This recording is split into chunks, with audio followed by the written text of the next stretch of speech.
Waiting on Walsh to chime in. All right, what's up, everybody? Oh, well, yep, yeah, Give a few minutes, yeah. and he'll be right there. Doesn't matter. We can go ahead and get this show cracking. What's up, ladies and gentlemen, boys and girls? Your boy the Dreadman is back with an episode of the NFL Fourth and Goal podcast, our week 11 predictions. I'm your boy Dreadman, and this is my homie Flip with me. Waz is coming in second. Hey, Flip, how you doing, man? I'm doing good. I'm doing good. Another week down. A little disappointed this week, but some real fun games. So I'm looking forward to this episode. Definitely. Whew, boy. And shoot, we're almost 3/4 of the way through the season. Wow. Man, it's going by quick. Yeah. And we're starting. The thing is, normally we get a very, very good idea of what the playoff picture is going to look like, especially if the season ended today. But this year, I'm sorry, I can't call it. Your guess is as good as mine. I mean, I don't. This season's a little unpredictable, so I don't know if it's about that time where we start seeing where teams are just yet. Right. But it's starting to become a little clear cut for some divisions. Oh, absolutely. Especially the NFC North. Yeah, NFC North is kind of becoming like a pretty obvious one. What else is? AFC West is kind of getting there as well. I'm looking at them. Everything seems pretty close except the NFC North, really. Everything is just like neck and neck. I mean, you can't call it. I mean, especially the NFC East, that's neck and neck. Let's see. The AFC South, and that could turn around real quick as well because the Titans, I mean, they're not like some juggernaut team. Yeah. And so when you see that, like, they can lose real quick. Yeah. That's one of the weaker divisions in football, but the Titans were projected to win that division anyway. Yeah. Now, I was on one of my homeboys' podcasts, and he's a Steelers fan like I am. Now that the Steelers are 3-6, I asked him this question. I was like, well, do you think the Steelers can run the table, or is it more plausible for them to just completely tank the year out? Me personally, I think it'd be smarter if they just take. I mean, because this is my biggest thing. It's like, why would you wait so late in the year to get your shit together? Like, dude, like you're already in tank mode. Like, don't start waiting until week 11, 12, 13 to turn things around now. The playoff picture is shaping up around these weeks. But like I said, I'm not a GM or a coach, anything like that. A lot of people want to win just to keep their jobs. Oh yeah. It comes down to divisional games. Yeah. I'm not aware of how many divisional games you guys have won, but not many. It comes down to if y'all haven't won like a lot of these divisionals, like if y'all haven't beaten the Ravens and Bengals, then it's tank time. We still got 4 divisional games left. We still got to face the Ravens twice, and our next game is against the Bengals. Then we got to go against the Browns. Then we got to go against the Ravens twice. So if y'all, I think it's gonna come down to one, can y'all start winning games with TJ Watt back and Pickett at the quarterback? Right. 2, if y'all beat the Ravens the first time, I think y'all that might be the let's avoid tanking game. Yeah.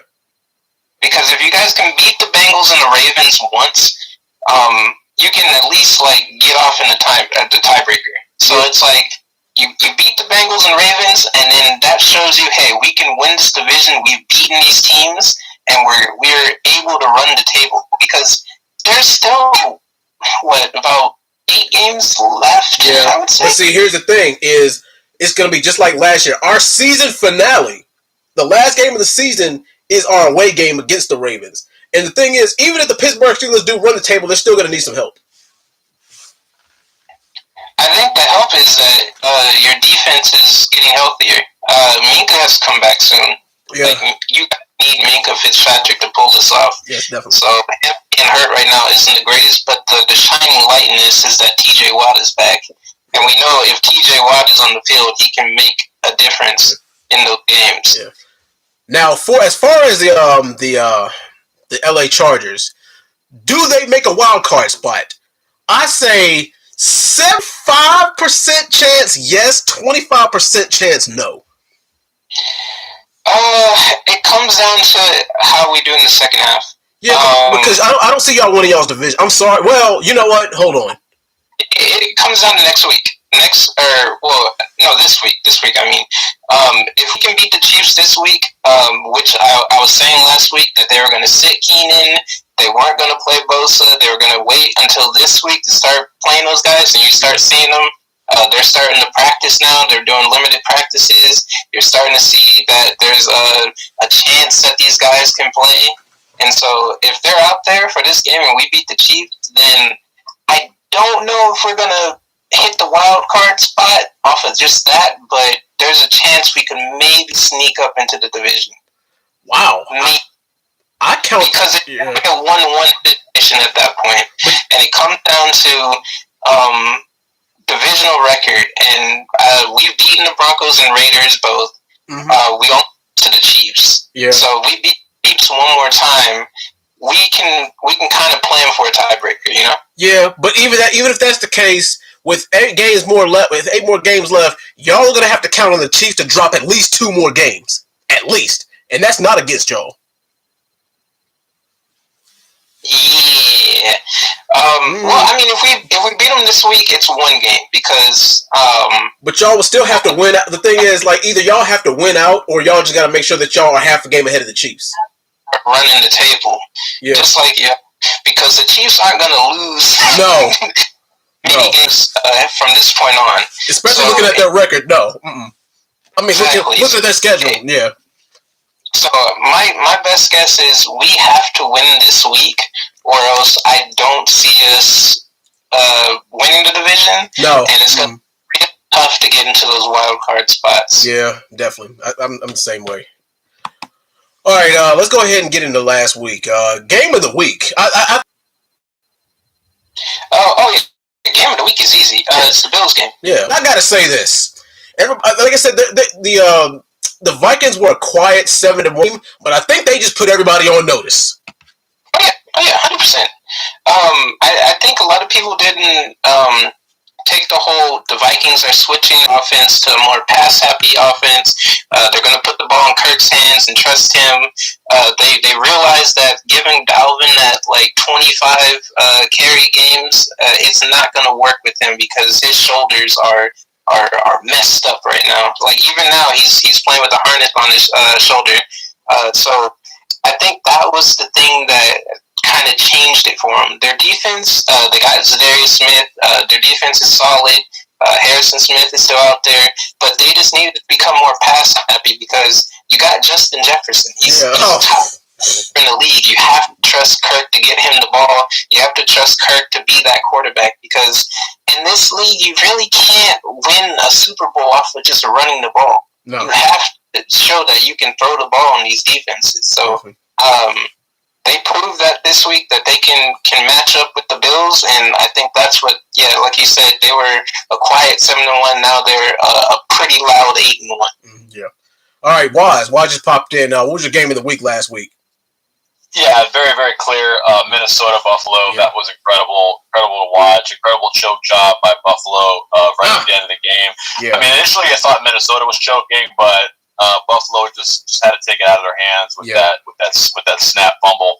And like you guys were saying, Minnesota was kind of a dark horse team for a lot of people to pick. I think Kirk Cousins had a little bit of dark horse MVP talk going on. Not putting up quite the numbers for that, but the team definitely is performing well. Like Flip alluded to, getting more into, again, pass-heavy offense because of the receivers they got, especially Justin Jefferson. And now they obviously acquired T.J. Hockenson from Detroit. Yeah. They got a pretty solid tight end, especially one that's great at blocking. Man, it's interesting because even though they're 8-1, they're playing. Obviously they just beat the Bills in Buffalo. Mm-hmm.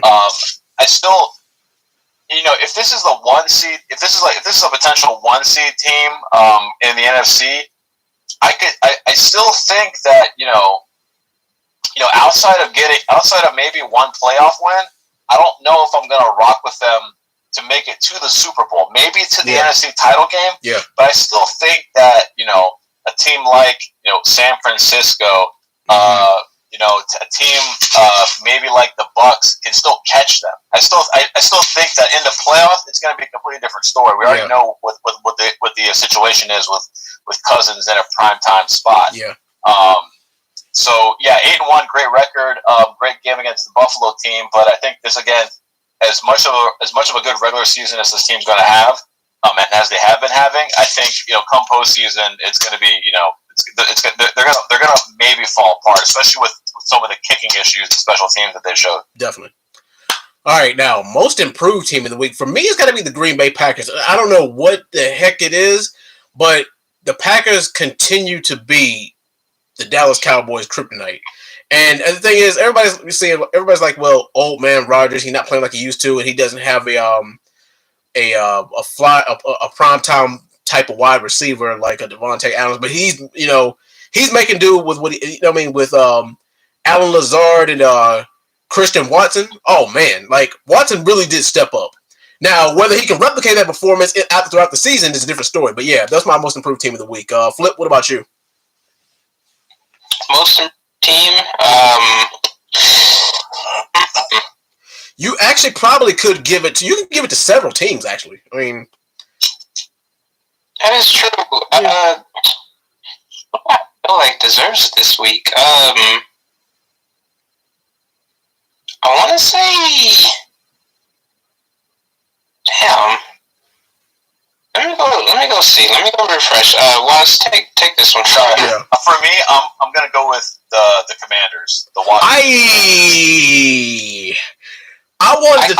I wanted to talk about that game specifically because I feel like a lot of people are saying that the Eagles got robbed and that there was a couple of, the Eagles blew that game more than Washington won it. But I'm going to tell you this. One thing they did right was that time of possession. Did you see how much clock Washington ate up? Washington. No, absolutely. Yeah. Absolutely. That game. They ran the ball down Philadelphia's throat the entire game, and they weren't even getting much out of the running backs. It wasn't like Robinson was running at 5-6 yards a clip. But that was the plan. Keep the ball out of Jalen Hurts' hands as much as possible. Yeah, but the thing was is the Eagles didn't even run the ball that much. The Eagles like Sanders only had, I think Sanders going into the third and fourth quarter only had a couple of carries. They only had 1 or 2 carries in the first half. They weren't even really running the ball too much. And for the most part, the Washington was just getting 3 yards of play, and they were getting into these short third down situations and just converting. And for the most part, I mean, Heineke had a pick, but was just managing the game properly, and they're defensively playing pretty well. I think Washington I don't think Philadelphia got robbed at all. I think Washington just beat them down. I think they just played tougher and harder. That was an old school run the ball, play good defense game, and I think that's the formula for Washington going forward. Yeah, I think that's what they got to do. They got to be a team that runs the ball 40 plus times, doesn't throw too much with Heineke back there, and I think they can win some of these kind of ugly games. Yeah, and that's the thing is, like I said, as I'm watching this game, unfold, I'm like, well, on paper, Washington is not better than Philadelphia, but it's just that Philadelphia Eagles, it's just that Washington, they knew how to play against them. You don't want a fast-paced game because you know how fast that the 2022 Eagles could put up points. So, yeah. Also, they took those penalties murdered Philly. They got murdered by penalties. They had 2 or 3 chances to put the game away, but then some penalties. Oh, and the thing is, I know you guys have seen that picture flying all over Twitter of that uncalled face mask call. That would have tipped the game in their favor. Yeah. Yeah, they should have called it. I guess that you could argue that was a rob play.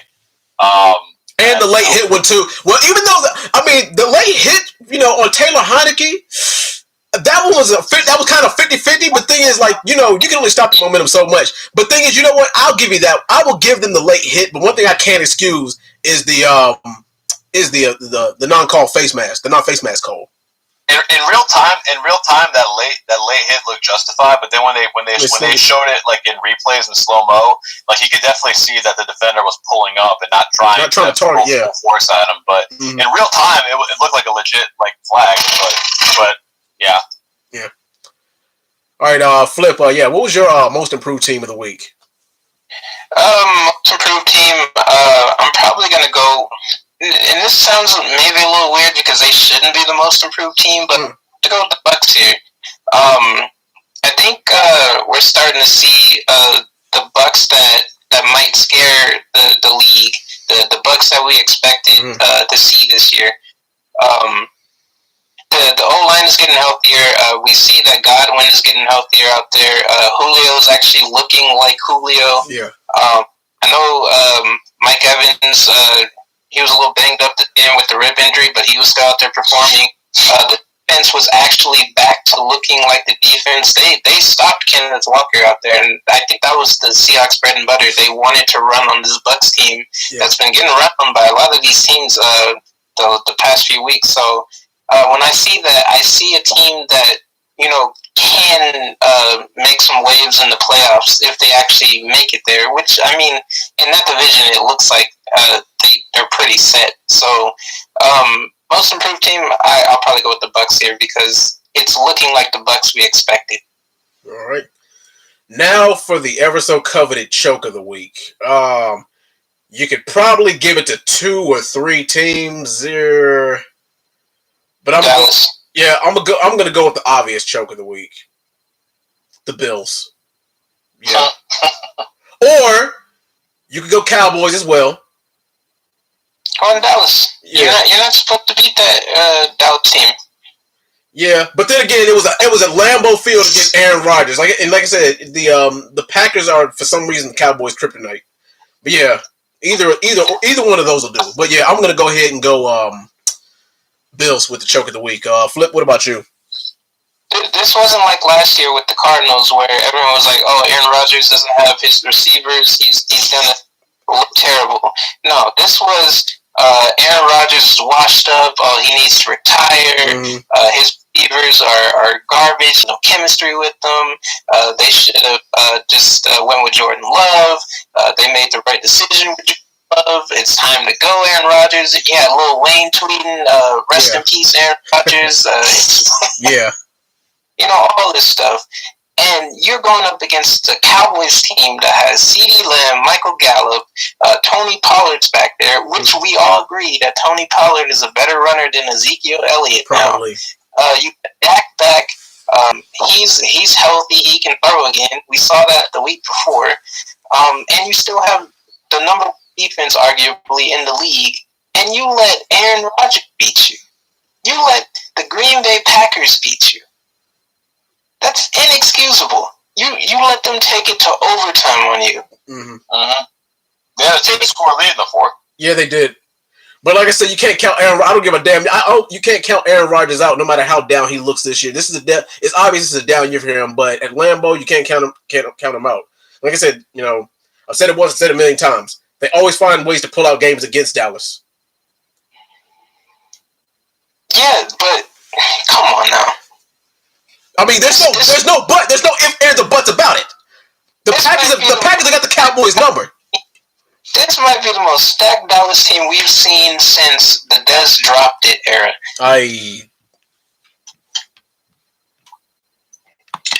And they lost to Aaron Rodgers with plumbers and milkmen at receiver and a defense that is pretty good, but you have the best defense in the league, and you have a high-powered offense. Christian Watson treated the Dallas like Randy Moss did on Thanksgiving. Oh God, yeah, he roasted him. Christian Watson caught the ball this time. Remember week 1 when he dropped the ball and said, "Oh man, that hurt." Christian Watson got his redemption. He caught the ball this time because he knows that this is do or die. So, yeah. No more of those. But yeah, Wise, what was your choke of the week? My choke of the week is the Raiders, man. They're losing to the Colts. This Colts team has looked completely trash. And it just fired their coach. They bring in interim, Jeff Saturday, who just fresh off of being on ESPN, get up in the morning, throwing pancakes in the ground next to Mike Greenberg, right? And literally 2 weeks ago was calling this Raiders team trash on Twitter.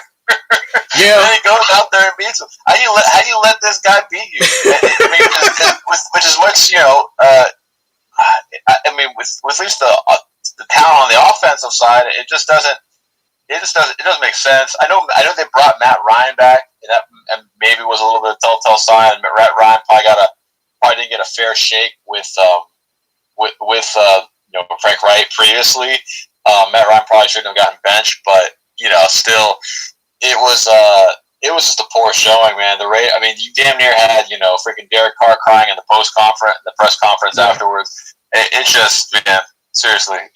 Jeff Saturday just popped in after being on TV the week prior and was making grown men cry on the other side of the field. So right. That's for sure, man. The Raiders, just that whole organization so far has just been a complete choke job. Yeah, but the Raiders are kind of having a down year anyway, so I kind of expected this from them. So, but yeah, both teams are in tank mode now, so it's not like it matters. But I don't know. The Colts being in the AFC South, they still might have a legit chance at winning. I know the Tennessee's going to pull away. Yeah, it's not. Mm-hmm. The Colts still. They can make it interesting. I thought with Saturday, obviously everyone thought they're just going to tank for the rest of the season. Mm-hmm. But it comes out and beats the Raiders. Who knows? But you can't count on the Titans to drop. The Titans are 6-3 right now, and they're going up against the Packers at home. We'll get to that in a second. But yeah, you can't count on them to drop games at this point in the season. Yeah. But all right. Anyway, speaking of which, let's start off with our Thursday night football game. The Tennessee Titans going on the road to Lambeau Field against the Green Bay Packers. Hopefully the momentum for Green Bay is riding high, and the thing is, the Packers' run defense is going to have to be top notch, and the over/under for this game is the Packers. The Packers are favored by 3 points. They're favored by a field goal. I don't know if you want to take that bet against the Titans, but then again, the Titans have a knack for dropping games like these. I would say even at this point that Aaron Rodgers is a better QB than Ryan Tannehill or Malik Willis is, depending on who they got starting. Derrick Henry's who you need to worry about, but this is also going to be another one of those come down to time of possession type of games. I don't know. The thing is, I don't know how confident y'all would be taking the Packers by 3 points at Lambeau. But you know what? I'm gonna be ballsy and call that. I'll go ahead and I'll take that bet. I'll be ballsy and take it. Give me the Packers over the Titans 27-24. Flip, who you got? Packers, Titans. Oh, I'm taking the Packers here. They just beat the Cowboys. Yeah. The Titans, they have a nice defense. It's not as good as the Cowboys. Mm-hmm. They have a nice run game. Tony Pollard ran for like 100 and some yards on the Packers. Derrick Henry can clearly run on the Packers, mm-hmm. but the quarterback situation is worse. So in that situation, I'm taking the Packers. Like you're just a weaker version of the Cowboys. So give me the Packers in this. I would say like 24 over the Titans, just because you have Malik Willis or Ryan Tannehill out here, mm-hmm. and they don't have receivers. The Cowboys did, and they got locked up. Jair Alexander is locking up Robert Woods. Yeah. Easy. I'm taking the Packers 24-20. All right. Waz, who you got? Packers, Titans. Yeah, I'm starting to. I'm wondering now if this victory over Dallas is kind of like Aaron Rodgers, that pivotal moment that the Packers have had over the past few years, where they've had some struggles early on, and Rodgers basically has to tell everyone to relax and basically right the ship and get this team going on the straight and narrow. I think, yeah, like Flip said, there's not many ways I can see the Tennessee winning this game outside of Henry, running for 200 plus yards, and they just have monstrous time of possession over Green Bay. I don't think that's going to happen. I think Green Bay maybe has kind of gotten their groove back offensively. Certainly with Watson coming off a big game. Mm-hmm. I think the Packers. I think they're motivated. Obviously they still have a long ways to go to try to catch up to the Vikings, but those wild card spots are still up in the air for the NFC. So I think Green Bay can get this on Tennessee, especially at home. If this was in Tennessee, possibly more of a coin flip for me, but I think in Lambeau, give me Green Bay to win this game. I'll see Green Bay wins this 24 to 21. Alrighty. Next up, we got the Atlanta Falcons at home against the Chicago Bears. This one is very, very tricky to call because I personally think, even though the records might not show it, I personally think that the Bears may be a slightly better team than the Falcons are. I like what I see from Justin Fields. It's just that the Bears have had they have not had the benefit of having an easy schedule this year. The Falcons, I don't know what the hell to make of them because you don't know who's going to show up and where. It's hard. They got a good running game, but the thing is, that's pretty much all they got. And you don't know which Marcus Mariota is going to show up. And come on, they just lost last week to the Carolina Panthers. But then again, the thing is, can you give them a pass on that because that's a divisional opponent? Defense too. Yeah, that's true. The Falcons are actually favored by 3, and I actually would not take that bet. Go on ahead and give me the Bears over the Falcons 24-21. Flip, who you got? Bears, Falcons. I gotta go mainly because I'm listening to opponents. You have the high-powered offense in the Dolphins. You barely lose to them. Mm-hmm. Then you have the Lions, who don't have the greatest defense, but when Jared Goff gets hot, he can throw the ball. Right. We talk about Jared Goff, he's not the greatest, but when we're looking at quarterbacks, he's in that average tier. He's with Derek Carr to me. And when I see Derek Carr and Jared Goff, they're not consistent, but they're guys who, when they get hot, they can throw the ball. And that's what happened against this Bears team. When I look at this team, they have a decent run game. The passing game is looking pretty bad. They're not getting the ball to Kyle Pitts. They're not getting the ball to Drake London. Marcus Mariota, he's a little streaky. Yeah. But when I look at this team compared to these previous teams that barely beat the Bears, I don't think the Falcons can do it. I think Justin Fields he's getting a little unlucky. He doesn't have the weapons that he needs just yet. They might go get him for him in the offseason now that they're kind of trusting for. But I think he has the. So give me the Bears this. I'll say 27 to the Falcons. All right, Wise, who you got? Bears, Falcons. I actually like the Falcons in this game. Bears haven't been great on the road. Falcons are coming off, a tough loss, but an extended week playing the previous Thursday night. So I think the extra bit of time will help them in this aspect, and also being at home. They can still. The Falcons have a decent run defense. I think that's going to be key because I think if you can stifle Fields enough on his legs. I don't think he's got the weapon or got the acumen of a great passing quarterback yet to beat you with his arm.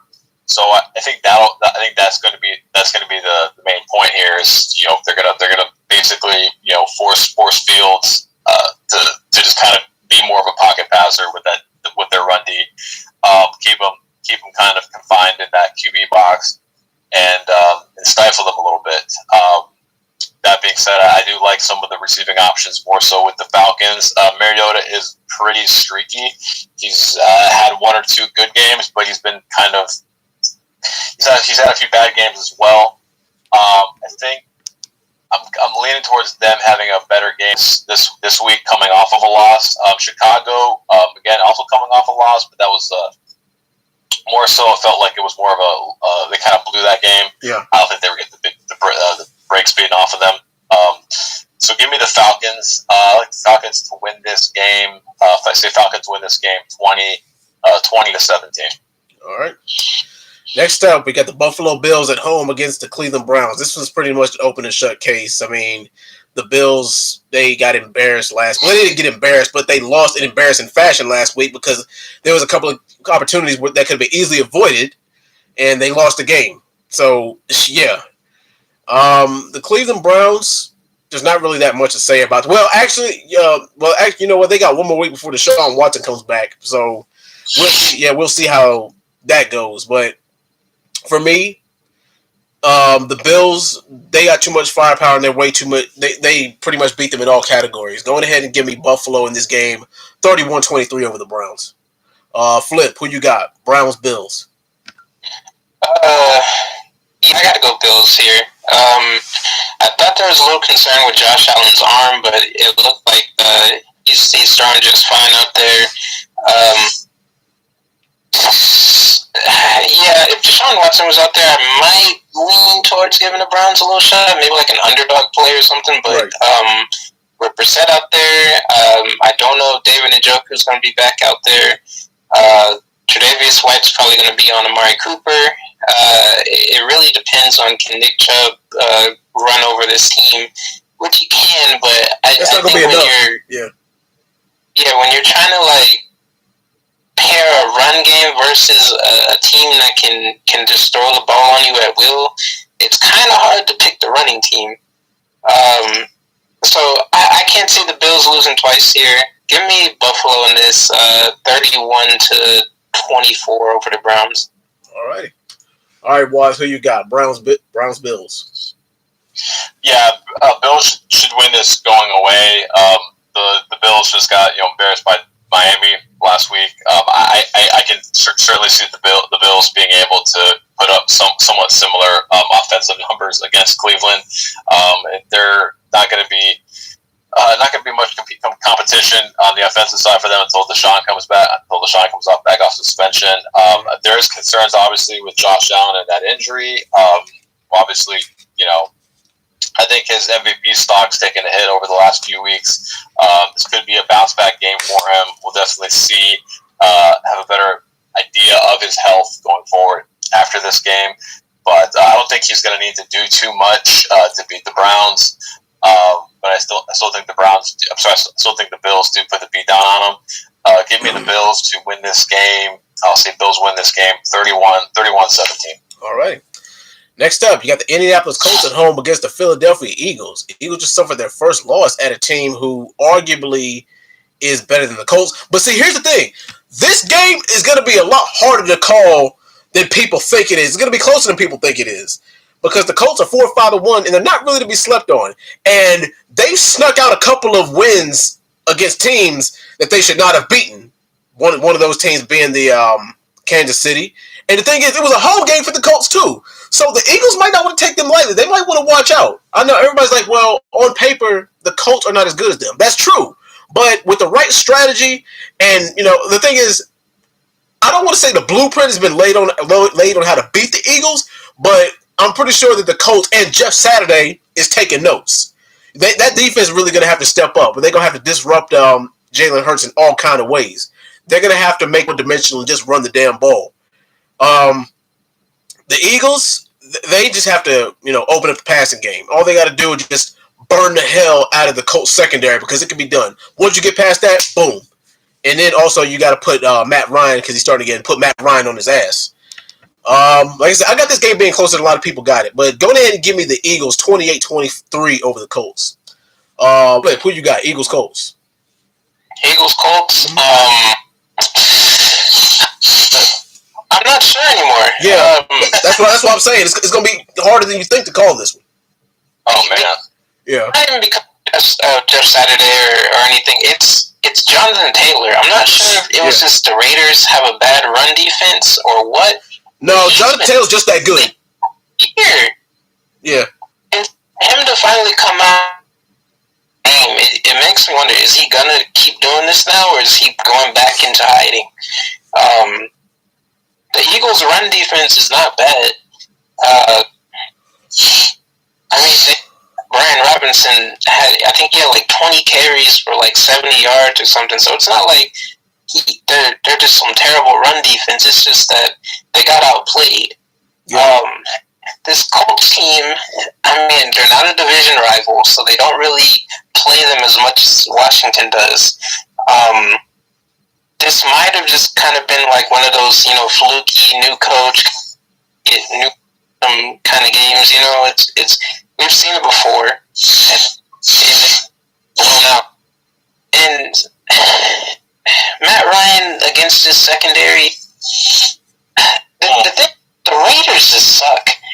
So yeah. I'm kind of thinking it's just bad Raiders. It wasn't good Colts. It was just bad Raiders. Mm-hmm. And when I'm thinking that, I'm just gonna play the safe card here and go with the Eagles because I don't see Jonathan Taylor having another 140 plus yard game, especially not the Eagles. And I don't see Matt Ryan out-throwing Jalen Hurts or just out-quarterbacking Jalen Hurts. He might out-throw him because Jalen Hurts doesn't throw. But yeah. Give me the Eagles in this. I'll say 28-20. All right, why? So you got Colts Eagles. Yeah, I got the Eagles in this game. Colts had a nice victory last week. It was all fun, kind of interesting. Obviously, for winning for the interim coach, that everyone was kind of up and roar about for getting the job. Jonathan Taylor had probably his best game so far he's had this season. Is this going to be, is he going to kind of pick up the baton and kind of reassert himself as the top back that he was last year?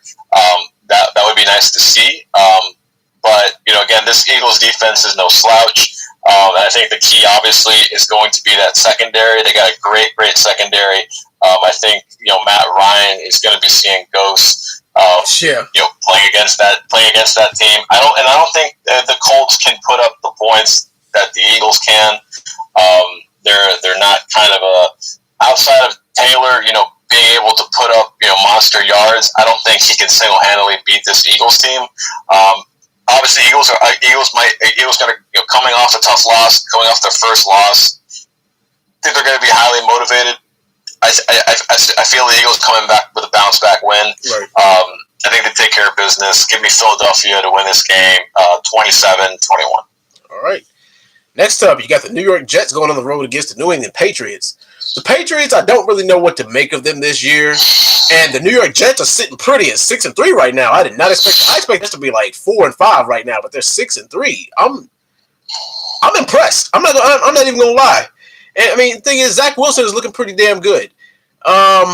Mac Jones, not so much, because it seems like if you sack him once, then he's disrupted for the rest of the game. And I feel like that's something that the Jets can actually do. If they get to Mac Jones, they can disrupt them and make them one-dimensional. And you can tell Belichick is pulling his damn hair out right now with how frustrated he's become with how this offense is being run. And the Jets actually have a pretty damn good running game, too. You can't sleep on that. These two teams, the thing is, normally Belichick can cook up something, that's worth. He normally has a good game plan for the Jets, but the Jets right now, with them, their most definitive victory is against Buffalo, and Buffalo at this point is the better team than the Patriots are, especially in that division. And if you're talking about overall conference, the Patriots are favored by 3 points in this game, which is a shock to me, but I'm not going to give them that. Go ahead and give me the Jets over the Patriots in this game. Give me the Jets 28-26 over the Patriots. Flip, who you got? Jets, Patriots. Didn't the Jets, Patriots already played? I think so. I think this is their second game. They did. The Patriots won 22-17. Yeah. But that was in New York. This is in New England. Yeah, this is in Foxborough. Ooh, damn. So Belichick has some more info on him now. This might be, man. This might come down to coaching. Yeah. Both have mediocre quarterbacks. The receiving game is kind of iffy. I do like Garrett Wilson, and the run game is a little iffy too for the Jets. I know Michael Carter and James Robinson are there, but I mean, this is post Achilles. James Robinson and Michael Carter's never really been like that guy. But then on the other side, you got Ramondre Stevenson and Damian Harris, who have been probably carrying this team. I kind of want to just say that this is going to go down to coaching for me, and it's Bill Belichick on a game where he's already got tape on this season's team. And so when I'm thinking about that, I'm thinking this man is going to pull out all the tricks. He's going to do whatever he can, probably sabotage a few footballs and get this. So, yeah, give me the Patriots in this one just off of coaching. Wow. I think the coaching is going to be the game changer here. I'll say Patriots 24 to 23. Alrighty. All right, wow. So you got Patriots, Jets. Yeah, it's really hard because I'm leaning towards the Jets in this game, even though they are in New England. But so far, the Jets are 4-0 on the road. Surprisingly, they're well coached by Robert Saleh. Again, Zach Wilson still kind of iffy on whether he's going to be continuing to be the franchise guy for them. But they got a really, really solid defense, decent run game, like Garrett Wilson. I just, with New England, I just think, Mac Jones is not the answer anymore. It stinks. It's quite the regression he had after his solid rookie year. He just seems just way, way worse this year than last. Sophomore slump. Sophomore slump, whatever it might be. It's tough to say. Again, Belichick, they got a long tape on this Jets team. Can definitely disrupt, shaky quarterbacks like Zach Wilson. I just think the Jets, it's going to be a revenge game for them. They're going to want to get New England back. I kind of actually maybe trust him a little more in this spot. I don't know. I think this is going to be a special teams game. Because I feel like both, again, the front seven for New England, the front seven for the Jets, I like the secondary more on New England. Yeah. But I'm gonna go with the Jets in this in an upset. Give me the Jets to win this game. Very low score. I'm gonna say Jets win this 17-10. Alrighty. Next up, you got New Orleans Saints going up against the LA Rams. Saints are at home in the Dome. I don't know. The thing is, the Saints are kind of a mess right now, especially with that quarterback situation. I mean, their secondary and the defense is always, at least solid and can, beat some teams. The Rams, I don't really know what to think of them. I mean, the thing is, I guess they're still suffering from the Super Bowl hangover, and they may not have had the weapons that they once did. I mean, come on, they still got Cooper Kupp, and Cooper Kupp is a freaking monster, even though he's not really been producing this year. Yeah, Kupp's out right now, right? Yeah. Yeah, he's for at least the next month. Yikes, man, that's a damn shame. They can't do anything without Kupp. Yeah, they can't. They can't. I know the other team's got Andy Dalton. Yeah, and, but this is a Los Angeles team. They could barely move the ball with Kupp healthy, and now with Kupp gone, it is. Ugh. Yeah, definitely. They're gonna have to rely on the running game, which I'm not sure. But thing is, like I said, yeah. As much funny as that is, they are. They said the Rams are 3-6. The Saints are 3-7. Both teams are in tank mode right now, pretty much. I mean, at this point in the season, Saints are favored by 3.5 points. I'll go ahead and take that bet. Going ahead and give me the Saints over the Rams. 27-20. Flip, who you got? Saints, Rams. I got the Saints here. No Cooper Kupp. I mean, they get Stafford back from concussion protocol, but I mean, unless what's his name, Skoranek turns into number one here, I just don't see this offense surviving without Kupp. this next month. Mm-hmm. They honestly might just shut them down for the rest of the season unless they somehow survive this next month and win at least like 2-3 games. So, thinking at that, man, Andy Dalton's not the best quarterback, but he's got chemistry with Olave. He's got another week of chemistry with Jarvis Landry here. They always have Alvin Kamara. When you have Alvin Kamara, you can put up points on the board if he's hot. This Rams defense, I mean, I don't see them holding this Saints offense down for 4 quarters. At least not enough to have Stafford go out there and ball out. I don't even know how they could win this game. The run game is nasty. You got Darrell and Cam Akers, who you were trying to trade like 2 weeks ago. And then you got Allen Robinson as your number 1 right now, and you barely throw to him when Cooper Kupp's out there. So, yeah, this is like a 20-13 game for me. Give Saints here 20-13 over the Rams. Alrighty. All right, Waz, who you got? Saints, Rams.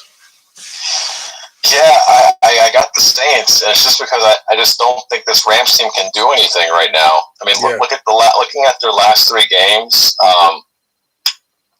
they scored 14, 13, and 17 points. It's just been abysmal offense for the genius Sean McVay. Yeah. It's ridiculous how much. And again, and now they don't have Cooper Kupp, and I don't think. And again, Stafford, he can't do miracles. I mean, and that, especially not at his age and his stage in his career right now, he's not going to be able to make wine out of water. Yeah. So even though, again, this other team, it's Andy Dalton. The Saints still have had games where they put up a bunch of points. It's been with Dalton at the helm. I trust their offensive pieces a lot more than Los Angeles in this case. And they're at home.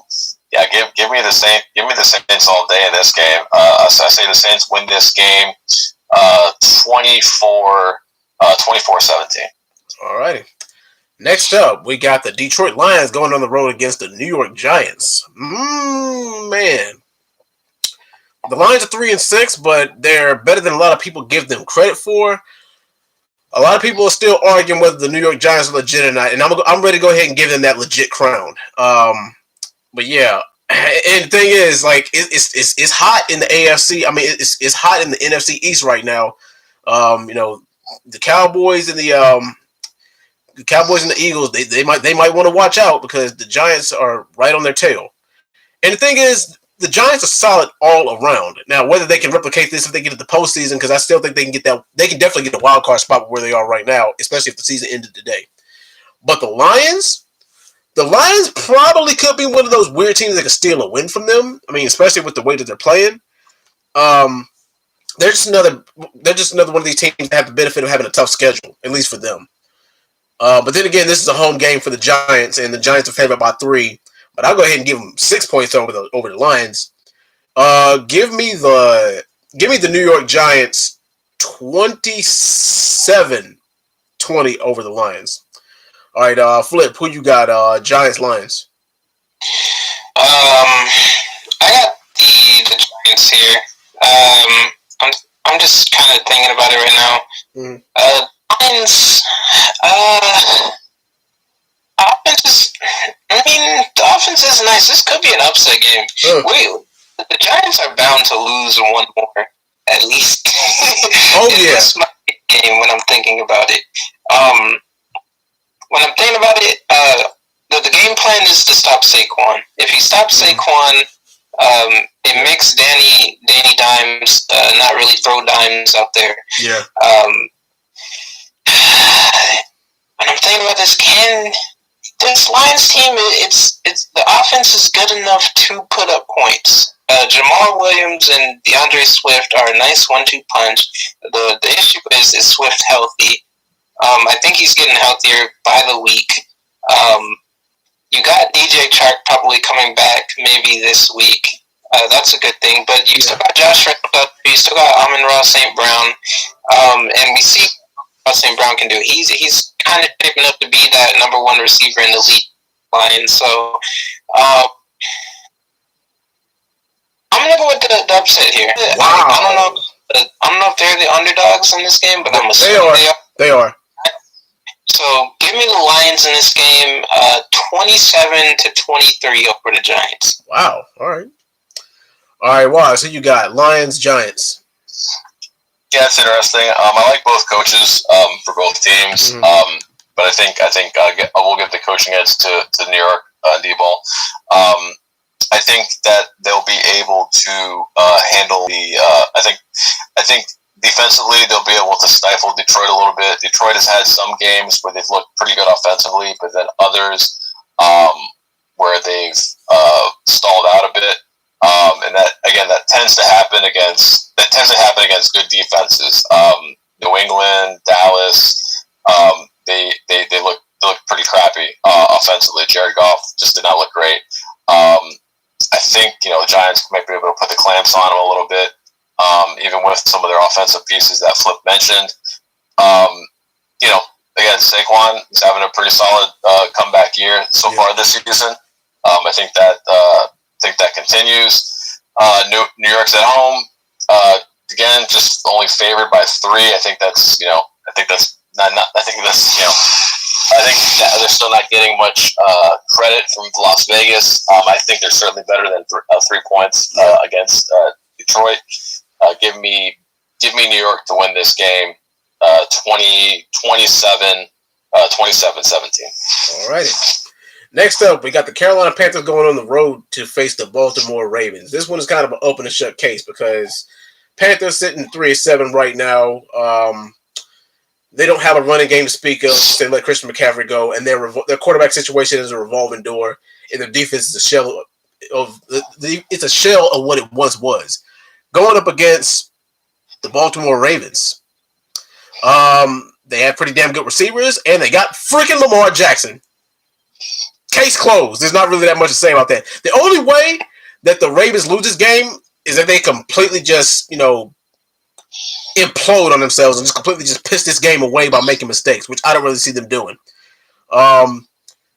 They're favored by 13 points, actually, but I'll actually give them more than that. Go on ahead and give me the Ravens 31-13 over the Panthers. Flip, who you got? Panthers, Ravens.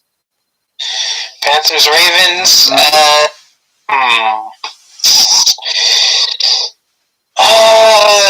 I'm liking what the Ravens are doing with their defense.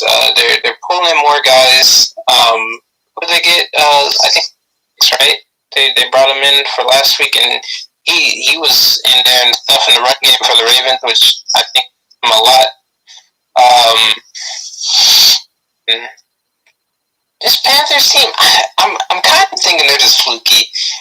PJ Walker, not the best quarterback. He's probably gonna get subbed out for Baker in this game. I feel like we've seen that this offense can get shut down real easily. I think they had 6 yards passing in the first half against not the Falcons, but the team before that. And so when I'm thinking about this Ravens defense, they were missing Mark Andrews last week. Isaiah likely was a solid fill-in, but he dropped a lot of balls that Mark Andrews would have caught that would have put them in some way more reasonable situations. So I think Mark Andrews coming back is going to be a nice game changer for the Ravens. They're getting Gus Edwards back this week, so that's a nice 1-2 punch for Kenyon Drake in the backfield. I think Lamar's going to be more comfortable with this game. Obviously, this Panthers defense is a bit of an intimidating factor here, but I think when the Ravens are at full health, which they are right now to me, the run game is the passing game is. I mean, they don't have the best receivers, but they got Mark Andrews, and Duvernay can make a big catch. Yeah. And then we've seen so. I just don't think this Panthers defense is going to stop them, and this Ravens defense seems like it's gotten a lot better since the trade deadline. So Give me the Ravens in this. I'll say 10 to 6. All right, Waz, who you got? Ravens, Panthers. Yeah, I like the Ravens in this game. I don't know if they'll get covered the 2 touchdown spread. I think they could certainly win by at least a score on them. I just think Carolina's probably one of the worst teams in the league. There's just nothing kind of really redeeming about that team offensively or defensively. I think the Ravens don't have to do too much. Lamar doesn't have to have a monster game. They can pretty much manage the clock.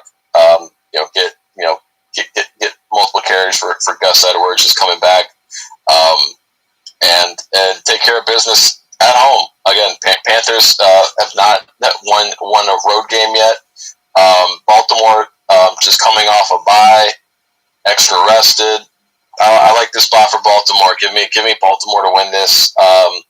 Say Baltimore wins this game 31 to 21. All right. Next up, we got the Washington Commanders going on the road to face the Houston Texans. Washington, they looked pretty damn good last week with forcing with the right coaching and with the right strategy, forcing them to make mistakes. And the thing is, Washington is sitting right at 500. They're 5-5 right now. And this is without Chase Young for the majority of the season. So that tells you they haven't had Chase Young for the majority of the season, and their quarterback situation hasn't had the best. So what do y'all think about them being 5-5 with their situation? I think they're better than a lot of people give them credit for. But this Texans team to go up against, this should be easy pickings for them, especially with the way they played last week.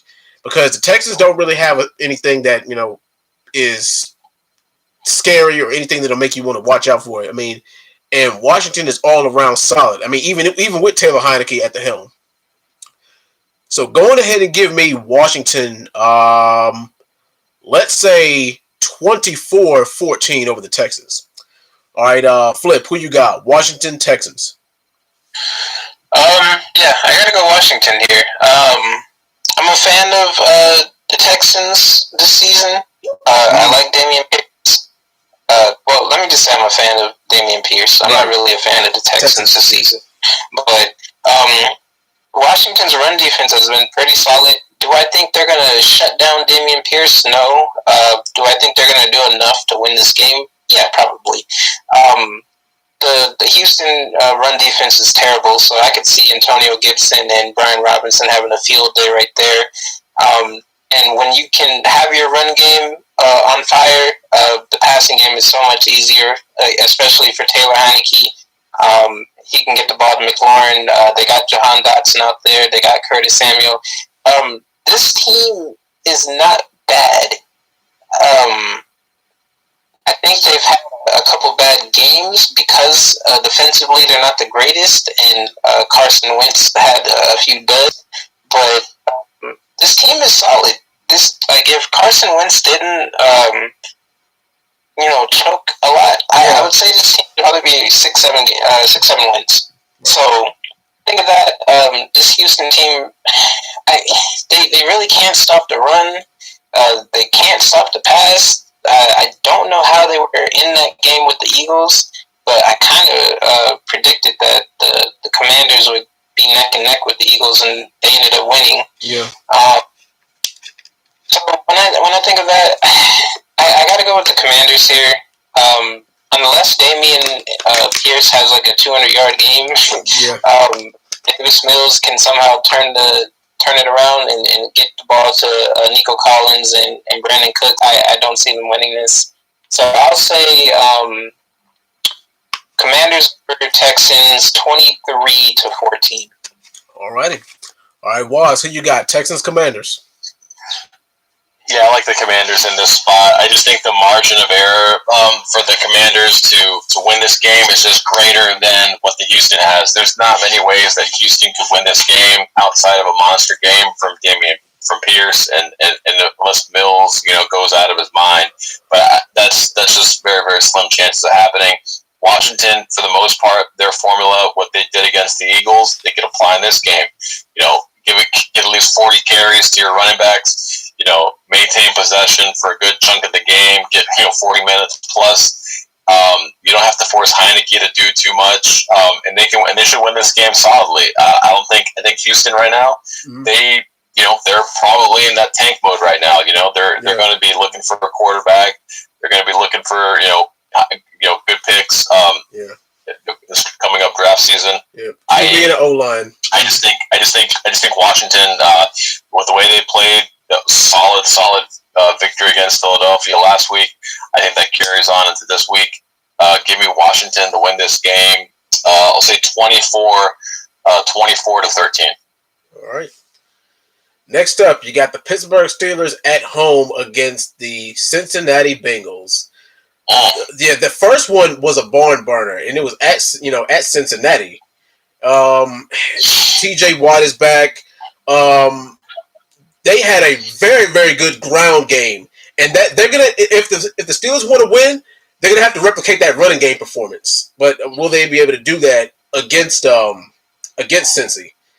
Now, Cincy's run game is it's nothing to shake a stick at either. They have a pretty damn good run game, and I actually think that Joe Burrow's at this point, I'll go ahead and say it. Joe Burrow is a better quarterback than Kenny Pickett is, but we haven't really seen what Kenny Pickett can do. We haven't seen his ceiling, and as much as I hate to say it, I don't even think we've seen Joe Burrow's ceiling yet. I think that he really can only get better from here as well. This is going to come down to who makes the most stops on defense. Who's going to be more of a defensive monster? Kenny, his last name ain't Pickett for nothing. He has a nasty habit. He has a nasty habit of throwing interceptions. That's nothing that you want to do. Also, turnovers. Like I said, it's going to come down to time of possession. It's going to come down to turnovers. Also, sacks. Whew, boy. A part of me kind of wants to pick Cincy. The football analyst in me wants to pick Cincy, but the Steelers fan in me wants to pick the Steelers. Man. You know what? Go ahead and give me the Steelers in this game. In overtime again. 23-21. Yeah. All right.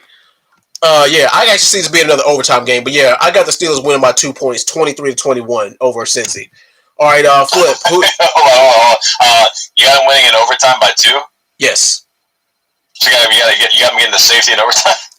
Well, just trying to figure out. Well, 24. Yeah. Okay. Yeah. Just make sure. Yeah. Damn, that was a rejection. Yeah. 24-21. But all right. Anyway, Flip. Who you got? Steelers, Bengals. Steelers, Bengals. Ooh. At Heinz Field. No Jamar Chase, T. Higgins, and Tyler Boyd show again. Joe Mixon. Didn't he have that crazy game and then they went on a bye? Yeah. So this is against the Browns, by the way. What's up? Against the Browns, by the way. That's who they beat. True. Yeah. So it's a divisional game. Mm-hmm. So now you take out Myles Garrett and you put in T.J. Watt. This could be another Joe Mixon 10 touchdown game we've got on our hands. I think the downside to this is I don't trust Kenny Pickett to out quarterback Joe Burrow here. No. I do think that the Steelers defense can stop Joe Burrow for a couple quarters, maybe one and a half, 2 quarters. But the downside to the Steelers team is Najee Harris. He's just not the Najee of last year. Yeah, maybe the line is bad. Maybe it doesn't open up the run game enough. But we need Najee Harris to be that guy, and I don't think he's going to be that guy in this game. I think the Steelers succumb to poor offense in this game as always. I gotta say, Bengals win this 24-17 over the Steelers. All right, I'll take that. All right, Waz, who you got? Bengals, Steelers. Yeah, I like the Steelers in this game. Surprisingly, I think the return of T.J. Watt is going to do wonders again for that team, that defense. He tore him up in week 1 against Cincy. I can see that being the case going forward in this game. There's still offensive struggles with that line for Cincinnati, and he doesn't have Chase in this game. Yeah. I think both factors are going to be kind of big. And obviously, you're going to have your issues with Pickett and the like. But I just don't trust Cincy right now. At least not against what this defense can bring. I think Pittsburgh, even though they're not favored, they took the week 1 matchup, even though that some say that was a kind of a game that Cincinnati blew. Yeah. But I think Pittsburgh, has come around. Is maybe improved since then. Give me Pittsburgh. I think Pittsburgh gets the upset here. Give me Pittsburgh to win this game. I'll say 24-21. All right. Same as you got. Yeah. All right. Next up, AFC West divisional matchup. You got the Denver Broncos going up against the Las Vegas Raiders. The Raiders this year are just not a good team. They're not good at all. And the thing is, they got the weapons to be good. It's just lack of execution and just a little bit of bad luck. And the thing is, a lot of people, and Derek Carr is just not the guy that people thought he was. If only he could return to that 2016 season, it was 2016, 2017, where a lot of people, it was before he got injured. But yeah, he got injured in that playoff game and was never named after that. But yeah, the Broncos are not by any means that much of a threatening team either. They're favored by 2.5 points in this game. But the thing is, if you stack up the Raiders and then you stack up the Broncos and then, compare the team and then look at the weapons, then it shouldn't necessarily even be close. And I think even now that Russell Wilson has secured the bag with the Broncos and not playing like his normal self, I think that he might be able to replicate his old performance against the Raiders in this game. This is going to be another close divisional one, but go ahead and give me the Broncos in this game. Give me the Broncos 26-21 over the Raiders. Flip, who you got? Raiders, Broncos. I know you don't give a damn who wins because it's a divisional game. But yeah, who you got? Raiders, Broncos, Flip. Raiders, Broncos, Flip. Yeah. I'm about to say. You about to say. I hope they tie. I don't care. Yeah, this is gonna be the perfect tie game. Yes. No, I know this is probably. I don't know if it's crazy because he did it last time they played, but I think Russell Wilson probably has another good game. Yeah.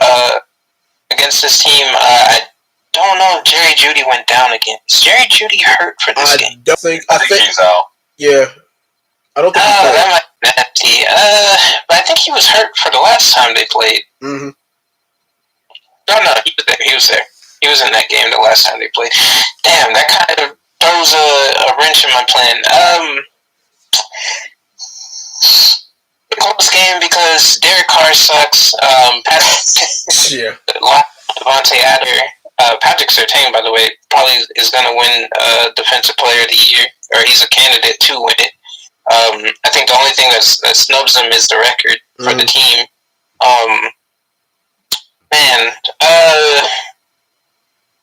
When I see what Matt Ryan and Colts did against this team, I feel like any team has a chance against Raiders, but not every team has a chance against the Broncos because their defense is pretty stout.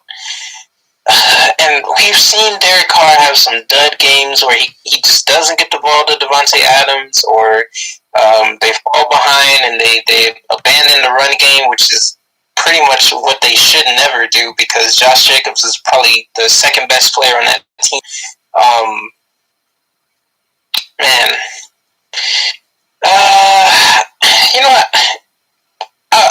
want to say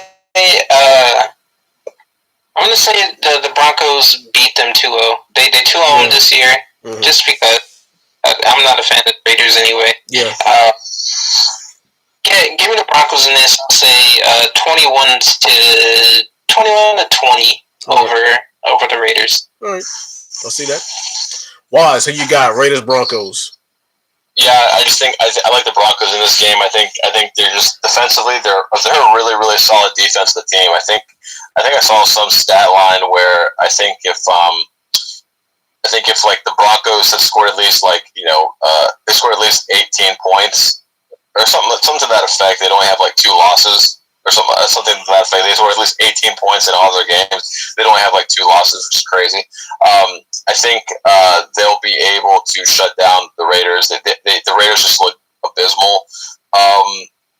Abysmal last week. Again, we commented on that against the Colts. The Raiders did hand them a loss and did put up points on them early on this season. And again, that was in Las Vegas.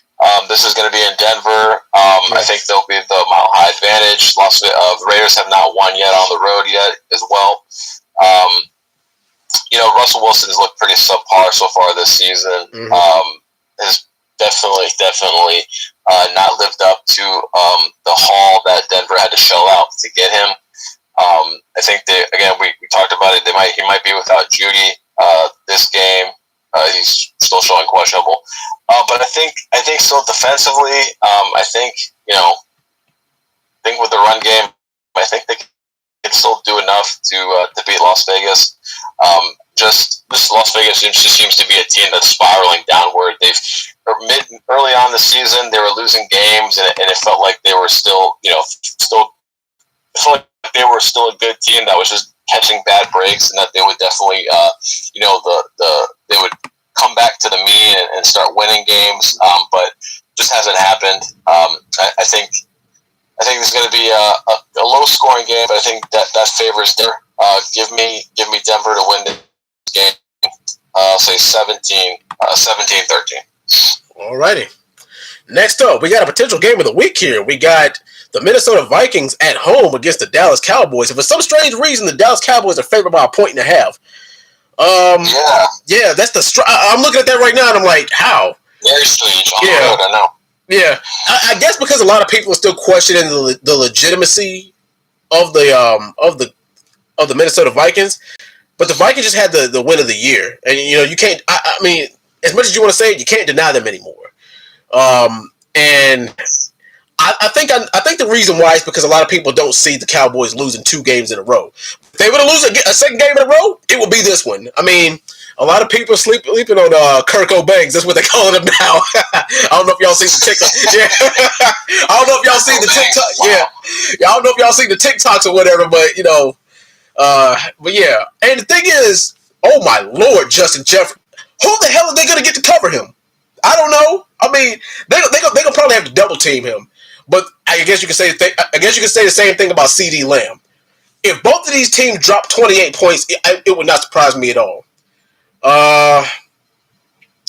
Man, it also depends on who gets sacked the most, because Dak is sack prone. Dak is a little bit more sack prone than Kirk Cousins is, but Kirk might be just a little bit more interception prone. Maybe. Okay, he is. I can't call it, guys. This really is a pick 'em. But if I gotta pick somebody, give me the. You know what? Go ahead and give me Minnesota. Give me the Vikings. 31-28 over the Cowboys. All right, Flip. Who you Vikings Cowboys?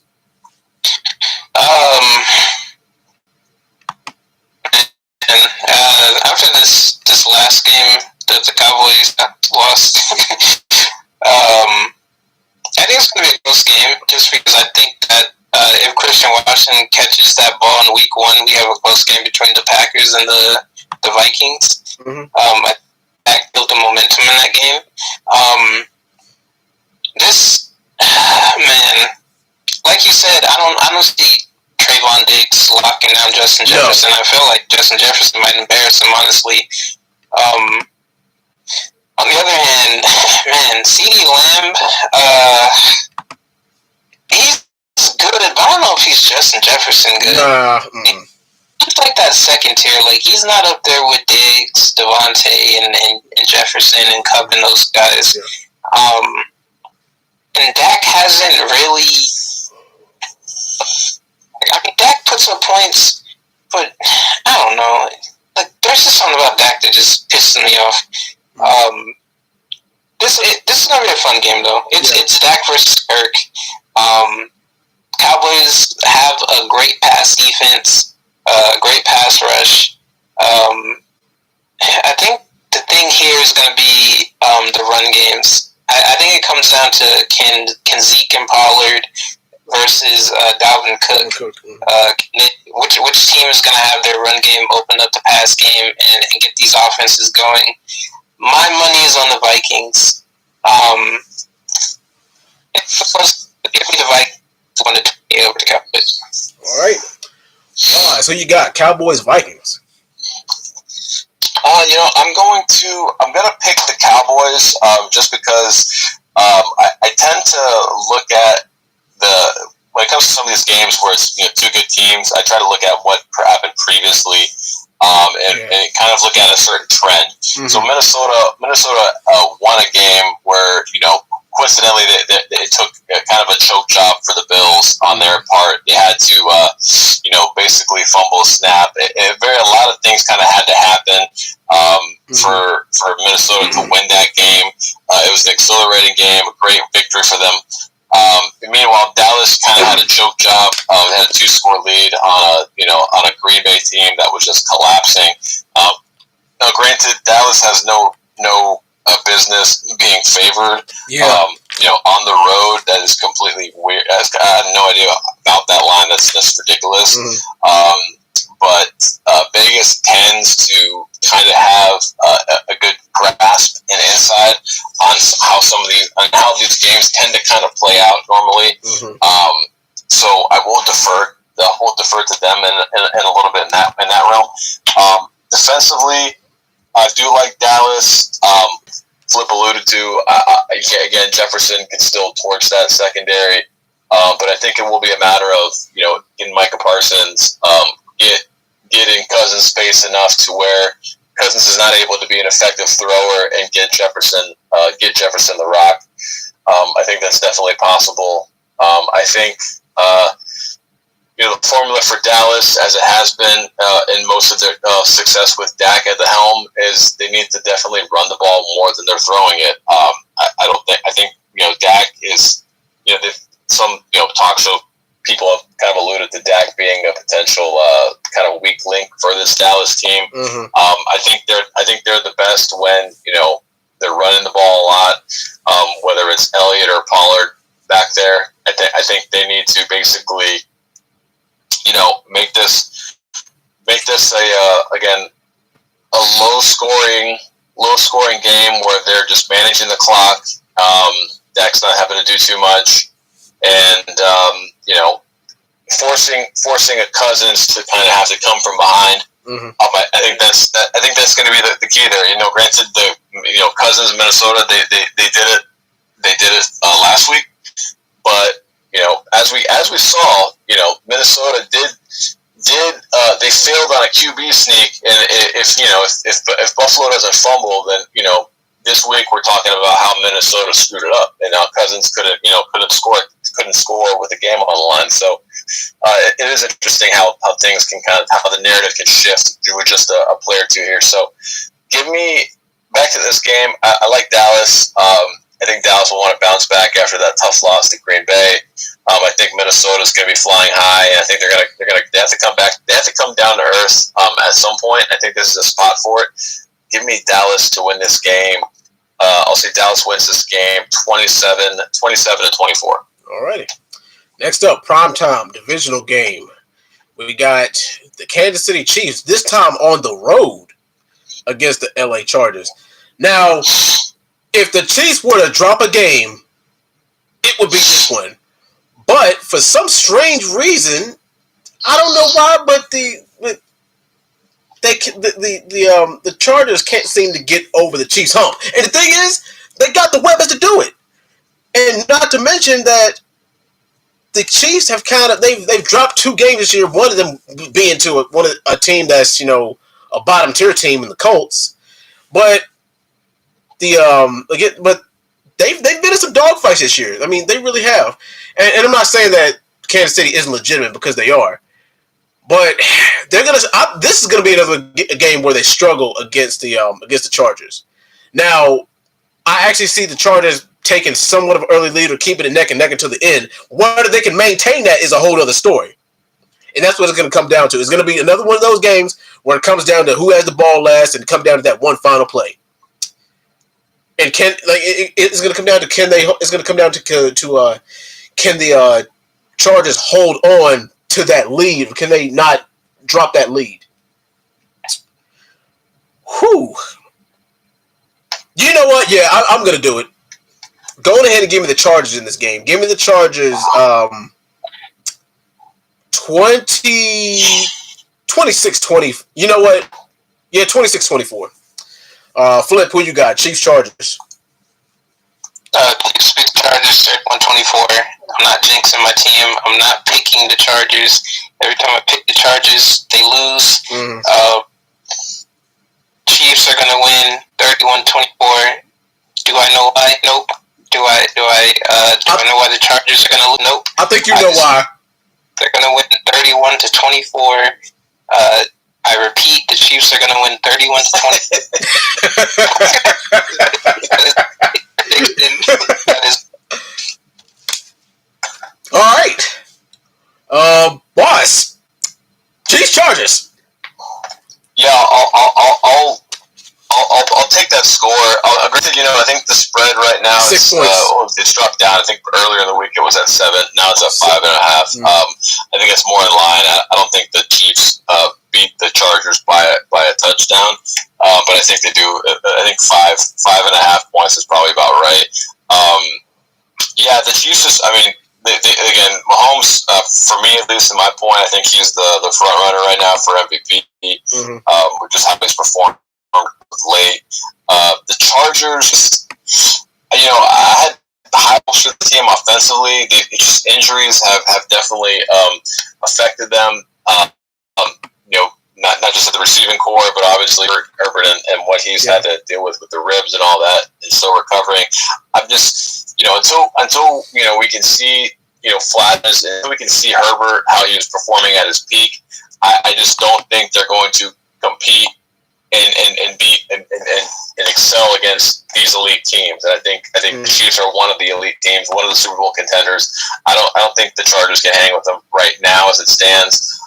Until they get back to full force. Granted, it's a divisional game.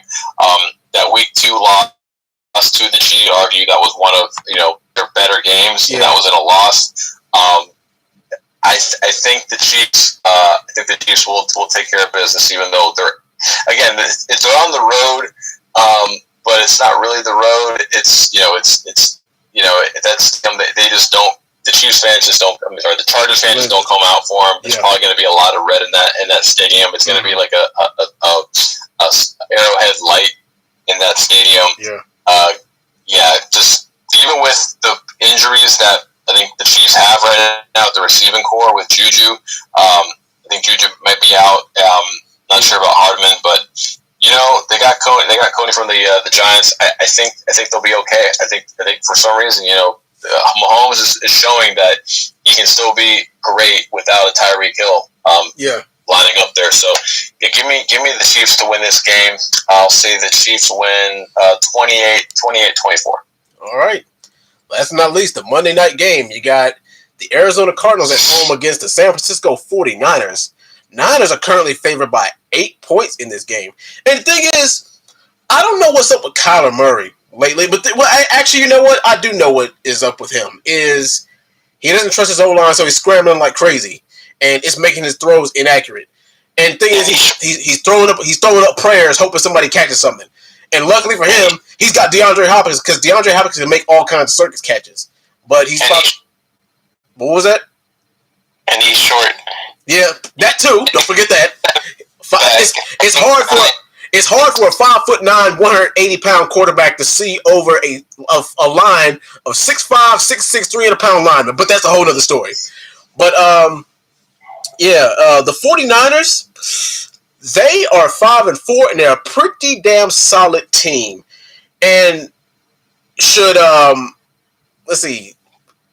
the fear of J.J. Watt coming back to his old self scare the Niners? Is Deebo Samuel's healthy? No, he's still injured. Man. He's still shaky, but my opinion that they don't need him for this game. I disagree. I'm sorry, but I gotta say the name, no, my brother. But that 49ers running game is gonna have to make up for the fact that Deebo Samuel's ain't there, because Deebo Samuel's a dual threat. He does those little jet sweep wide receiver runs, and he can catch deep balls. This is going to solely depend. This is going to be a shootout kind of game. It's going to be who can outscore who. But the only thing that's keeping me from being 100% confident in the Niners is that the Niners have dropped a couple of games against teams that, in my opinion, they shouldn't have dropped. But they're favored by 8 points, so I'll go ahead and take that. Give me the Niners 31-23 over the Cards. Flip, who you got? Niners, Cardinals. Yeah, Deebo's active, by the way. Oh, wow. Okay, yeah. Okay, I stand on that. 31-23 Niners. All right, Flip, who you got? Oh, yeah, I got the 49ers in this. The is just overall better. They have a better defense, way better defense. Their secondary, unfortunately, Jason Verrett suffered another torn ACL. I'm really sad about that because I him play. Outside, I think the 49ers secondary is underrated. The D-line is great. And now they have an insane run game. I mean, you have Christian McCaffrey and Elijah Mitchell in the backfield. So, I mean, Jimmy G, he is a little mistake prone, but when you have a great run game now, it makes it way easier for him. It makes it so Deebo can be out there lining up instead of lining up in the backfield. So now you got Deebo and Ayuk out there. You got George Kittle. Kittle doesn't need to block 24/7 right now because they have Trent Williams back. The 49ers are back in business to me. I think this is better than trade day, if you ask me. So when I see that versus Kyler Murray, who's got a hamstring, he might not play. They still might play Colt McCoy. They are talking about getting Brown back this week. Maybe it's a possibility, but even then, I can't see Colt McCoy or Kyler Murray beating this team. I think the 49ers they're in top shape right now, top form right now. This is a team that should be a playoff contender now, maybe even a Super Bowl contender if they can stay healthy. So I don't see the Cardinals playing against them, especially when they just lost Zach Ertz as well. So, yeah, give me the 49ers in this. I'll say 27-17 over the Cardinals. All right. Waz, who you got? Niners, Cardinals. Yeah, I got the Niners in this game. Surprisingly, as kind of inconsistent as Murray's looked this year, I would still be a little bit concerned because Murray tends to burn us in the regular season when it comes to playing them. He's just a really shifty guy, and he always seems to somewhat, get the job done against San Francisco whenever we play. Even though, go ahead, Flip. I was going to say, I agree, but the hamstring injury is what's pulling me away from him. Yeah. I agree. Like I said, if he's hindered by the run, he hasn't really been running as of late, and maybe that's in part because of the injuries. When he has been playing, not as much as he had in the years past. But if Colt McCoy is playing this game, there's absolutely no chance that the Cardinals have. Granted, he gotta win against the Rams, last week, but the San Francisco defense is a whole other animal. Offensively, it stinks because offensively, this Niners team should be way better than they are. I think there was a good meme out there where it was like a picture of a Lamborghini and it was parked next to an RV, and the RV and like the RV trailer was Jimmy Garoppolo, and then the Lambo was the Niners offense on paper. It's just they got all the pieces there. With Mitchell and McCaffrey and Ayuk and Deebo and Kittle. They just got all the pieces, and it's just like, for whatever reason, this team can drive, they can get in the red zone, but once they get in the red zone, no one knows what to do. Shanahan cannot get 7 points from this team. It's like if the Niners are going to score, it's going to be a sweep to Debo, and Debo breaks a few tackles and runs 60 yards, or it's going to be Jimmy G, throwing a drop off pass to McCaffrey, and he bursts for 50. But when this team gets in the red zone, they just falter. It's like when they get less field to work with.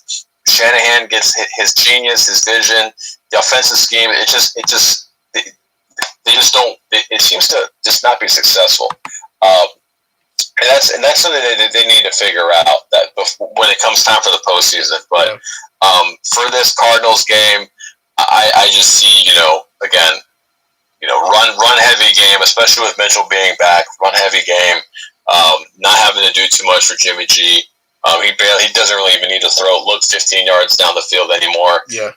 With at least not against this Cardinals this team. Give me the Niners to win this pretty handily. Niners win this game. I'll say 28-17. All righty. Well, gentlemen, that'll do it for this week's installment of the NFL 4th and Goal podcast. Good luck to all of our teams. Flip, Waz, any final words before we sign out? I just want to reassure you guys that I did say the Chiefs will win 31-24. We know. Also, happy Thanksgiving in advance. Yes. Happy Thanksgiving in advance, everybody. Yes, thank you. About it. Yes, sir. Yes, happy Thanksgiving. Yes, correct. That is next week. I can't believe it snuck up on us, but we're already at 10 weeks. 10 weeks into the season, so week 11's here, and so we're right around that time for Turkey Day. Definitely. All right, guys. Thank you guys for tuning in to the 4th and Goal podcast. Flip Wise, as always, it was a pleasure for you to help me host the show. I will see you guys next time. Peace out. See you guys. Peace out.